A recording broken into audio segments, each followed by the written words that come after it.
एक बार मगध में कुछ भिक्षु बुद्ध के पास आए और बोले, भगवान, हम बार बार सूत्र पढ़ते हैं फिर भी याद नहीं रहता। मन निराश हो जाता है। क्या हम विद्या के योग्य नहीं हैं? तब बुद्ध ने मुस्कुराते हुए कहा, भिक्षुओं, सुनो। प्राचीन काल में एक शिष्य था वरदराज। कथा। वरदराज को भी अन्य बच्चों की तरह गुरुकुल भेजा गया।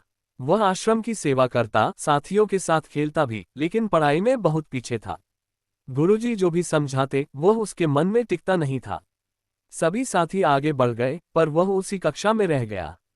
अंत में गुरुजी ने हार मानकर कहा, पुत्र, विद्या शायद तुम्हारी किस्मत में नहीं है। घर जाओ और परिवार का काम संभालो। वरदराज निराश होकर लौटने लगा। रास्ते में उसे प्यास लगी और वह एक कुएं के पास पहुंचा।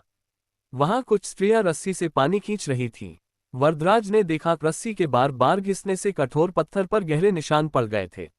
उसने आश्चर्य से पूछा, ये निशान कैसे बने? एक महिला ने कहा, बेटा, ये तो नर्म रस्सी के निरंतर घर्षण से बने हैं। पत्थर कितना भी कठोर क्यों न हो, अभ्यास उसे भी बदल देता है। ये सुनकर वरदराज के मन का अंधकार मिट गया। उसने सोचा, जब रस्सी पत्थर को बदल सकती है तो निरंतर अभ्यास मेरे मन को भी विद्या का पात्र बना देगा। वह वापस गुरुकुल लौटा और अथक परिश्रम करने लगा। गुरुजी ने भी प्रसन्न होकर उसका मार्गदर्शन किया। समय बीतने पर वही वरदराज महान संस्कृत विद्वान बना जिसने अनेक व्याकरण ग्रंथों की रचना की। बुद्ध का उपदेश। बुद्ध ने भिक्षुओं से कहा, तुम्हारा मन भी उसी पत्थर के समान है। बार बार अभ्यास करते रहो। निरंतर प्रयास से असंभव भी संभव हो जाता है।